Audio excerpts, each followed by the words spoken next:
إن الحمد لله أصلي وأسلم على نبينا مصطفى محمد صلى الله عليه وسلم وعلى آله وصحبه أجمعين أما بعد أعوذ بالله من الشيطان الرجيم بسم الله الرحمن الرحيم സൂറ അൽ-മുഅ്മിനൂൻ 76-ാമത്തെ വചനത്തിന്റെ വ്യാഖ്യാനം നോക്കൂ നിങ്ങൾ.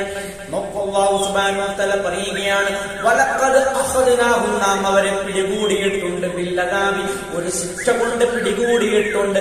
ഏതാണ് ഈ ശിക്ഷ എന്ന് മുഫസ്സിരീങ്ങൾ വിശദീകരിക്കുന്നു. ബദർ യുദ്ധത്തെ കുറിച്ചാണ് അല്ലാഹുവിന്റെ പരാമർശമെന്നാണ് മുഫസ്സിരീങ്ങൾ വിശദീകരിച്ച് കാണുന്നത്. കാരണം ആ യുദ്ധത്തിന്റെ 70ഓളം ഖുറൈശി പ്രമുഖന്മാർ, അബൂജഹലും ഉത്ബത്തും ശൈബത്തും അടക്കമുള്ള 70ഓളം വലിയ പ്രമുഖരായ നേതാക്കന്മാർ അതിൽ മരണപ്പെടുകയുണ്ടായി. അതിനെക്കുറിച്ചാണ് അല്ലാഹു സുബ്ഹാനഹു വ തആല ഈ സൂചന നൽകുന്നത്.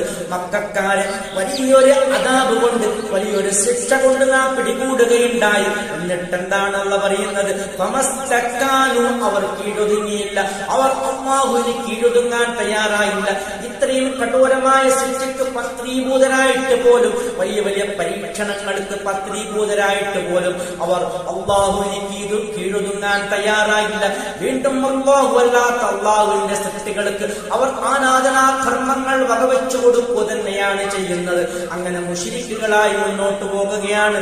അല്ലാഹു പറയുകയാണ്, റബ്ബിഹിം, അവരുടെ റബ്ബിന് കീഴൊതുങ്ങാൻ അവർ തയ്യാറായില്ല.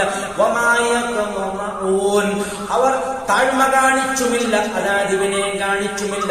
അവർ ഒരിക്കലും അല്ലാഹുവിന് കീഴൊതുങ്ങിയില്ല, അല്ലാഹുവിന് താഴ്മ കാണിച്ചില്ല എന്നാണ് പറയുന്നത്. അല്ലാഹുവിന്റെ റസൂലിന്റെ അധ്യാപനങ്ങൾ ഉൾക്കൊണ്ടുകൊണ്ട് നേരായ പാതയിലേക്ക് മടങ്ങി വരാൻ ഒരിക്കലും അവർ തയ്യാറാകുന്നില്ല. അവർ ആ ശിർക്കിലും കുഫറിലും തന്നെ ശഠിച്ചു നിൽക്കുകയാണ്. ഈ ലോകം നോക്കൂ നിങ്ങൾ. അഖില ലോകവും സൃഷ്ടിച്ചത് അല്ലാഹുവാണെന്ന് വിശ്വസിക്കുന്നവരാണ് മക്കത്തെ മുശ്രിക്കീങ്ങൾ. എല്ലാം നിയന്ത്രിക്കുന്നതല്ലയാണ്, മഴ പെയ്യിപ്പിക്കുന്നതല്ലയാണെന്ന് വിശ്വസിക്കുന്നവർ. എന്താണ് അവർ ചെയ്തുകൊണ്ടിരിക്കുന്നത്? അല്ലാഹുവിന്റെ സൃഷ്ടികളായ മലക്കുകള്, ജിന്നുകള്, മനുഷ്യര്, അതുപോലെയുള്ള കല്ലുകള്, മരങ്ങള് പോലെയുള്ള അല്ലാഹുവിന്റെ സൃഷ്ടികൾ, ജീവനുള്ളതും ജീവനില്ലാത്തതുമായ സൃഷ്ടികൾക്ക് അല്ലാഹുവിന് നൽകേണ്ട ആരാധനകൾ അവർ വഴിമാറ്റി കൊടുക്കുകയാണ്. അവർ അല്ലാഹുവിനെയും ആരാധിക്കുന്നു. അല്ലാഹുവിന്റെ കൂടെ അല്ലാഹുവിന്റെ സൃഷ്ടികൾക്കും ഈ ആരാധനയിൽ പങ്കുകൊടുക്കുന്നു. അതാണ് അല്ലാഹു പറയുന്നത്, ആരാധനയിൽ പങ്കുകൊടുക്കുന്നവരാണ് അവർ മുശ്രിക്കീങ്ങൾ. അങ്ങനെയാണ് ആ ലാ ഇലാഹ ഇല്ലല്ലാഹ് എന്നുള്ള കലിമത്തു തൗഹീദ് അത് ഉദ്ഘോഷിക്കുവാൻ അല്ലാഹുവിന്റെ റസൂലിനോട് അല്ലാഹു സുബ്ഹാനഹു വ തആല കൽപ്പിക്കുന്നത്. ആഖിർ ദഅവാന അനിൽ ഹംദുലില്ലാഹി റബ്ബിൽ ആലമീൻ.